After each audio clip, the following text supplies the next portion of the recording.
desses riscos, gente, um dos fatores mais importantes dentro das organizações é a segurança psicológica. Ouviram falar pouco ou muito desse tema aí, gente, nos últimos tempos? A gente tem ouvido falar demais como que a gente cria um ambiente seguro, principalmente um ambiente seguro ao erro, né, gente? Então, a gente está trazendo isso, uma introdução para isso, que eu trago uma pesquisadora que ela chama Amy Edmondson, de Harvard Business School.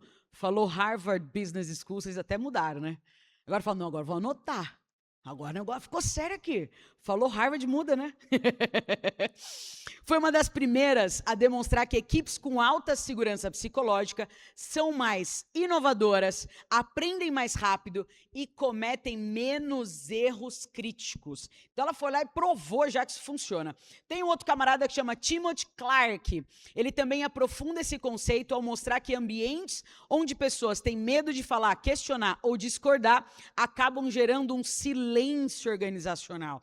E, gente, tem uma coisa, eu estava com uma mentorada agora, Mari, maravilhosa, a gente descobriu que ela faz uma coisa que evita conflito, que é interpretar silêncio. Você já reparou que os conflitos eles vão aumentando quando a gente fica interpretando o silêncio um do outro? Ah, porque eu acho que ele quis dizer tal coisa. Porque eu acho. E aí fica cada um achando do silêncio do outro, e isso distancia as pessoas. Então, trazer essa conversa para a mesa faz toda a diferença para esse ambiente seguro. Porque esse silêncio, gente, tem um custo enorme para a organização e para as nossas relações também, né? Um custo para o desempenho das equipes, para a inovação das empresas e principalmente para a saúde mental das pessoas. E aí, para falar sobre esse tema tão importante, eu vou convidar uma pessoa muito especial aqui no palco. Ela que é sócia fundadora da Fale e professora do Instituto Feliciência. Ela vai nos apresentar a palestra O Custo do Silêncio, como o medo corrói saúde mental e desempenho. Recebam no palco do Vitude Summit ela, Alessandra Becker!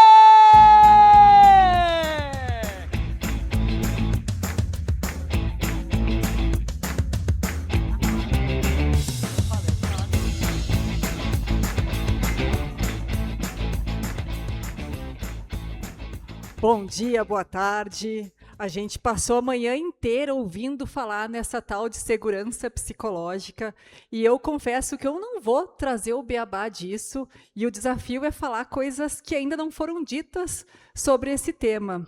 E aí a Mari trouxe aqui a doutora Amy e o livro da Amy, imagino que grande parte deste público já tenha lido, se chama A Organização Sem Medo. E só isso já é uma baita dica para que a gente possa pensar no que isso significa. Então, queria começar propondo uma pergunta para vocês, que é, e se tivéssemos menos medo? O que seria diferente na vida de cada um e cada uma de vocês que está aqui hoje? Se eu tivesse menos medo no ambiente profissional, talvez eu discordasse do chefe, talvez eu propusesse uma mudança, talvez eu falasse e contestasse aquela resposta de que aqui sempre foi assim. E aí, para a gente poder explorar isso, eu trouxe para a gente uma pequena provocação, porque se esse caminho para um espaço onde as organizações não tenham medo é algo distante, trouxe aqui o filho de 1000 homens, Walter Hugo Mãe, para nos inspirar, que diz que quando a gente sonha tão grande, a realidade aprende.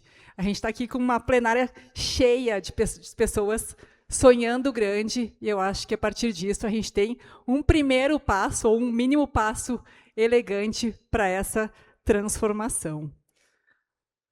Falar de segurança psicológica é a gente resgatar um tanto desse conceito trazido pela Amy, na Organização Sem Medo, de que é esse espaço onde as pessoas acreditam de que não serão punidas, humilhadas, retalhadas, repreendidas, deixadas de lado, por trazerem as suas ideias, suas perguntas, suas preocupações, ou mesmo por compartilharem erros, aquele que a gente esconde para debaixo do tapete, por medo do que vá possivelmente acontecer com a gente. Então, como que a gente cria essa crença compartilhada? Não é uma pessoa do time, mas o time e os times coletivamente acreditando que esse espaço tem segurança. E aí, quando a gente fala do medo organizacional, ele tem um reflexo direto no silêncio. Se eu tenho medo, eu me calo. E quando eu decido que eu não vou falar, talvez isso tenha um impacto gigante nos negócios, nas pessoas. E aí a gente poder olhar para quanto custa esse silêncio, quando eu deixo de apontar um erro, quando eu deixo de trazer uma ideia. E aí o custo de calar é muito maior do que o custo de eu me arriscar. Então, a gente poder trazer um pouco desse olhar para o que significa esse silêncio organizacional. A Mari introduziu aqui, né? Como que a gente lê os silêncios? Será que aquele silêncio é um respeito, um tempo de respiro para o que alguém vai falar? Ou ele é um silêncio que reproduz esse medo, né? Não falo porque não sei o que pode acontecer quando eu trouxer as minhas ideias. E a gente sabe que o medo ele inibe o aprendizado. Se eu tenho medo de fazer uma pergunta, como que eu vou ser interpretada se eu trouxer uma dúvida? Se ninguém trouxe questionamentos, talvez só eu não tenha entendido, e aí eu não me coloco. Então, ele acaba, de muitas formas, prejudicando esse pensamento analítico, a cocriação, a colaboração, a criatividade, a nossa capacidade de resolver problemas de forma coletiva. E a gente traz aqui também o que é o impacto direto desse medo e do silêncio, né? Então, a doutora Amy, Timothy, que a Mari trouxe aqui na abertura, são as principais referências para essa conversa, e ambos trazem esse lugar dessa calculadora inconsciente que a gente tem dentro das nossas mentes. A gente está o tempo inteiro calculando risco e recompensa. É seguro falar nesse espaço? E se eu falar? E se o chefe do meu chefe está nessa sala? E se eu trouxer uma ideia, o que vai acontecer? Então, a gente não fala muitas vezes porque a gente está calculando. E a gente vai naquela crença de que talvez é melhor estar seguro do que arrependido. Então, eu não falo para não me arrepender de ter falado depois. Então, medo de ser visto de forma negativa, medo de prejudicar meus relacionamentos no trabalho na hora que eu aponto algo de um colega que possa ser melhorado, medo de falar sobre conteúdos constrangedores, ameaçadores. Então, tudo isso a gente está calculando. Será que eu falo? Será que eu não falo? E a gente aprende se pode ou não falar a partir dos comportamentos que a gente observa no dia a dia. Cultura no miúdo do dia. Se eu falei, como que foi a reação daquele líder quando eu falei? E aquilo acontecendo repetidamente, talvez iniba a minha próxima contribuição. E aí, quando a gente fala de segurança psicológica, a gente fala basicamente da gente poder estimular o uso da voz, então como que os nossos trabalhadores vão poder se expressar e a gente poder se letrar para poder reagir de forma proativa quando as pessoas falam. E quando a gente fala de voz no trabalho, quando que essa voz silencia, né? Quando a gente tem essa percepção de que se eu criticar algo, eu posso prejudicar o meu chefe, por exemplo. Eu só vou falar se eu tiver dados concretos, mas muitas vezes a gente tem uma percepção, uma avaliação, uma leitura de cenário, de dados sistêmicos, que não são só de dados concretos, mas que eu preciso trazer aquela preocupação para a mesa. E se eu não puder falar, talvez a gente se ponha em muito mais risco. Então, o quanto eu considero seguro ou não falar quando o líder do líder está presente, né? E o quanto isso é calculado também, levando em conta a gente olhar para o nosso, para a nossa carreira. E se eu falar, que consequência isso vai ter? Você deixar, vou perder aquela promoção?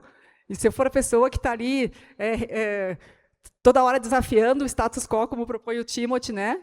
Como que isso vai ser percebido? E aí, quando a gente fala do medo, ele se transforma, de fato, em custo, né? Então, o medo faz com que as pessoas deixem de falar. As pessoas não falando, os problemas eles não aparecem. Não é que eles desaparecem, mas eles não surgem para a nossa pauta, né? Então, se a gente não fala sobre aquilo que a gente está vendo, aquilo que é preocupação, não vai fazer o problema desaparecer. E aí a gente acaba tomando decisão sem ter a informação completa e a gente acaba errando muito mais vezes. E aí eu erro de novo no mesmo ponto, o time do lado erra porque a gente não criou uma zona segura de aprendizagem. Então, a gente acaba tendo impacto também no nosso desempenho e também na saúde mental. Quando o medo está presente nesse ambiente de trabalho, a nossa energia ela muda de destino. Então, em vez da gente ter uma energia mobilizadora para o trabalho, para resolver problemas, para aprender, para colaborar, para poder, de fato, inovar, a gente está ali trabalhando na autopreservação, que eu acho que é uma palavra importante para a gente grifar aqui. O quanto, nessa calculadora, eu estou me autopreservando, né? Eu evito me expor, eu quero proteger a minha reputação, eu fico ali em silêncio, muitas vezes, olhando para o risco de eu poder trazer a minha contribuição. E aí a gente lembrar que a segurança psicológica ela não é um estado, não é por decreto que ela se institui, né? Não vai baixar uma norma dizendo agora este é um espaço seguro, mas ele é, de fato, uma prática contínua. É na forma como a gente se relaciona, na forma como a gente se comporta todos os dias.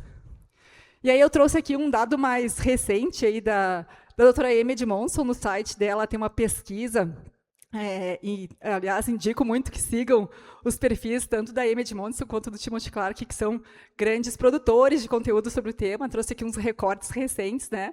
E a Amy fala de 4 motivadores que a gente sabe, mas talvez a gente precise relembrar, que contribuem aí na construção de um espaço seguro. Primeiro, a gente ter vontade de ajudar.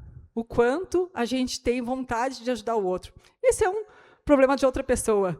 Né? Tem um livro que fala que é o POP, é o problema de outra pessoa. Quantas vezes a gente está ali acionando o POP e não se importando com o colega? Né? Então, a gente poder se disponibilizar a ajudar o outro. Né? Então, ela traz, né, eu vejo, observação de fato, né, que você está ocupado. Tem algo que eu possa fazer para ajudar? O quanto a gente também se coloca à disposição para oferecer ajuda para os nossos colegas, para os nossos liderados. O segundo ponto que ela traz é inclusão e diversidade. E aí a pergunta que eu fiz um recorte aqui é se a gente consegue, de fato, pensar em situações em que era aparente, né, que certos membros da equipe podiam se sentir muito diferentes sobre inclusão e diversidade do que outros. Eu me esqueci de me descrever no início, né? Mas eu olho para cá e vejo muitos iguais a mim. Eu sou uma mulher branca, tenho cabelo claro, mechado, na altura do ombro. Sou uma mulher alta, o que eu acabei de ler numa matéria de uma geneticista entrevistada na Globo News ontem, que talvez não seja um ponto positivo, porque diz que as baixinhas brasileiras vivem mais. Então, sou uma mulher alta, mas tenho amigas baixinhas. Eu digo que tenho um filho para criar, tenho várias amigas baixinhas que podem me ajudar nesse espaço de pedir ajuda, né? Mas a gente olhar o quanto a gente tem pessoas diferentes no nosso espaço. E aquelas pessoas diferentes talvez estejam no nosso ponto cego. E eu não estou olhando para aquilo que ela está, eventualmente, enfrentando, né, de sofrimento mental, e a gente poder ampliar esse espaço também. E ela fala também, né, como terceiro item, de atitude em relação ao risco e ao fracasso. E a gente precisa olhar para isso, né? Talvez seja um dos pontos mais desafiadores dessa construção de espaços seguros, é a gente poder olhar para o quanto é uma armadilha a gente não explorar o fracasso e aprender com isso, porque a gente acaba repetindo os mesmos erros, né? Quando a Amy fala no segundo livro, O Jeito Certo de Errar, da gente fugir de falhas evitáveis, é a gente poder falar dos nossos erros e errar de forma inédita, né? Daquilo que ainda não aconteceu. E ela também fala da mina de ouro das quase falhas, o quanto a gente está disposto, né, a não só fazer bench de melhores práticas, mas olhar para aquilo que deu errado ou para aquilo que quase deu errado e poder aprender com aquilo. E, por fim, e talvez o que eu mais goste desse tema, porque sou comunicadora, né, das conversas abertas. Então, a gente poder construir um espaço seguro que tem esse quarto pilar, né, o quanto a gente consegue criar um espaço para que as pessoas possam conversar de forma segura, respeitosa.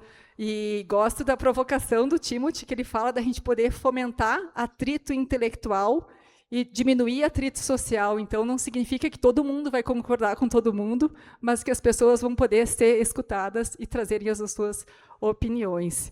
E aí, quando a gente fala de conversa aberta, a gente lembrar que tem violências que não gritam, né, mas que elas silenciam. Então, a gente olhar para essas microagressões que acontecem na forma como a gente comunica no dia a dia e para o impacto disso para os nossos trabalhadores e para a saúde mental. Uma vez fui falar num cliente sobre comunicação não violenta, né? Tinha uma época que a gente queria muito trazer essa pauta para dentro da firma e não era um espaço, né, que tinha abertura para isso. E ele me perguntou, mas as pessoas estão indo para as vias de fato? Que para ele comunicação violenta era as pessoas saírem rolando no soco, né? E eu falei, não, mas a gente pode ser muito mais violento falando do que, eventualmente, rolando da sala, né? Então, a gente poder perceber isso, né? O quanto a gente pode ser violento na nossa fala ou no nosso silêncio, inclusive. Preciso falar contigo, agora estou na correria. Preciso falar contigo, agora não posso. Então, a gente também perceber o impacto desses comportamentos. E aí, quando a comunicação vira violência, né? Alguns exemplos disso do nosso dia a dia, que eu acho que não são novidades, infelizmente, né?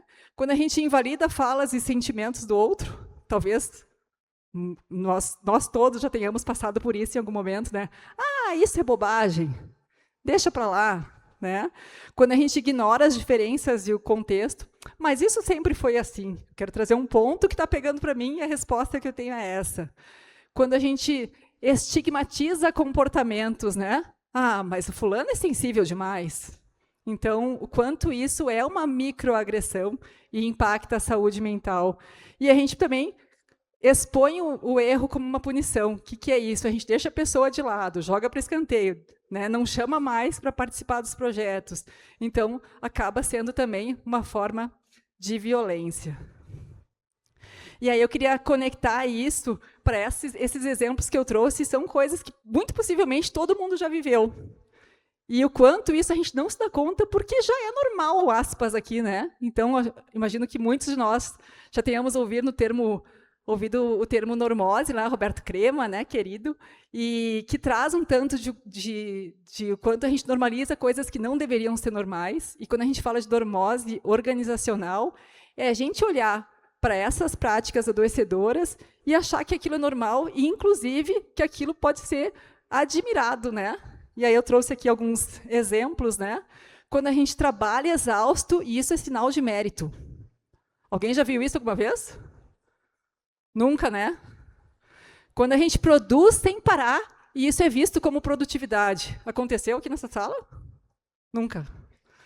Quando a gente silencia o sofrimento, e isso é visto como saber lidar e ter resiliência, né?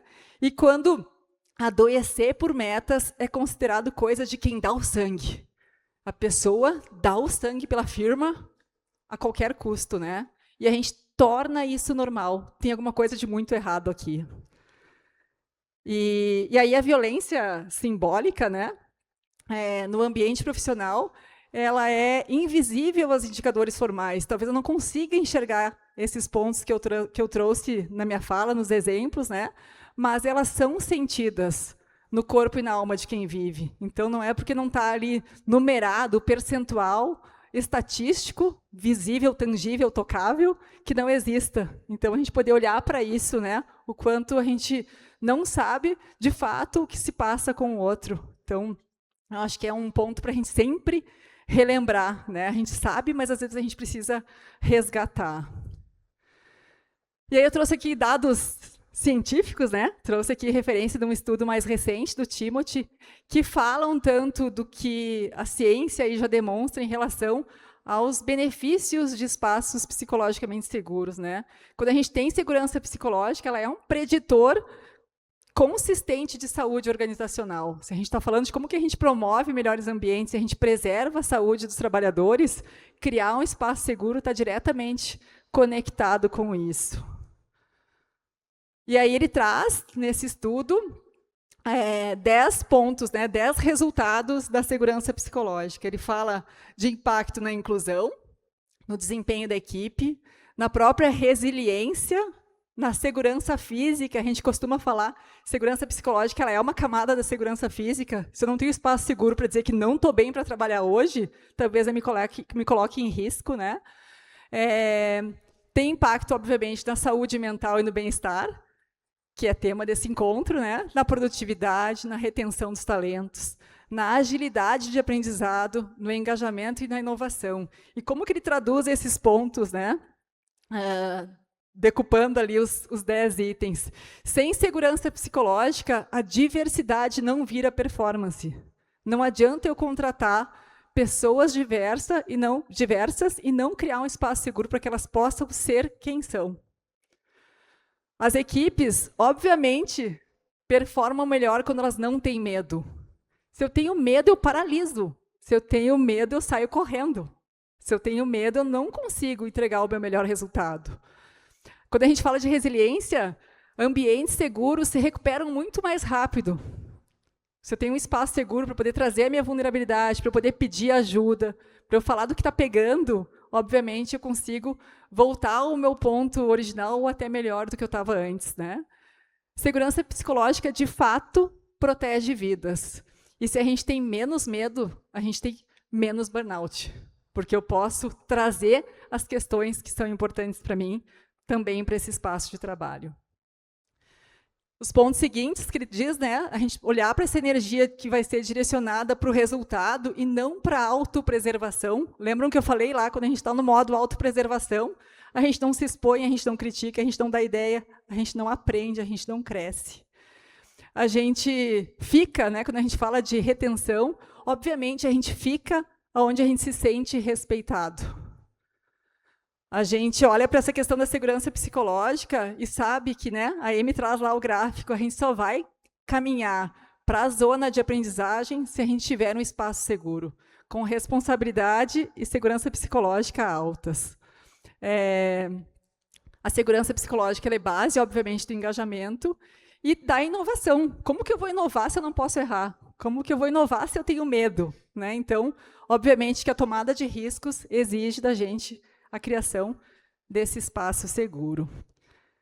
E aí, para a gente finalizar, queria falar bem diretamente sobre a questão do medo, para que a gente possa perceber o quanto o medo silencia. E quando isso acontece, é a liderança, a gente ouviu nos painéis anteriores, né, o papel da liderança na construção desse espaço, precisa abrir espaço de fala para os seus trabalhadores. Então, se a gente olhar para que segurança psicológica ela não significa não ter conflito, ela significa que a gente não tem medo de contribuir. Então, de novo, estimular atrito intelectual, a gente minimizar atrito social, a gente poder trazer as diferentes percepções, contribuições, desafios para dentro do ambiente de trabalho. E aí, quando a gente fala isso, eu sei que muito provavelmente eu esteja pregando para convertidos, porque acho que a maioria de nós concorda com o que está sendo falado aqui, né? Mas para a gente conectar ali até com o que eu trouxe da abertura ali, do Filho de Mil Homens, trouxe uma cena final, esse filme, livro, mas o filme é muito tocante. Chorei mais do que no filme do Boticário logo pela manhã, então prepare-se se forem assistir o Filho de Mil Homens, caixinha de lenço na mão. E aí eu acho que é um pouco disso que a gente está fazendo aqui. Com o nosso coletivo, inusitado entusiasmo, a gente está mudando o mundo. Deixo aqui meus contatos. A apresentação no link da Fale, vocês conseguem baixar esse material, que a Vitude também vai disponibilizar para vocês. Se quiserem saber das certificações do Instituto Feliciência, onde eu sou professora, da certificação de segurança psicológica, liderança segura, Chief Happiness Officer, o link é do final. Se quiserem boas prosas, trocas de insights, conversas significativas, o meu contato está ali no LinkedIn e eu respondo todas as mensagens. Muito obrigada.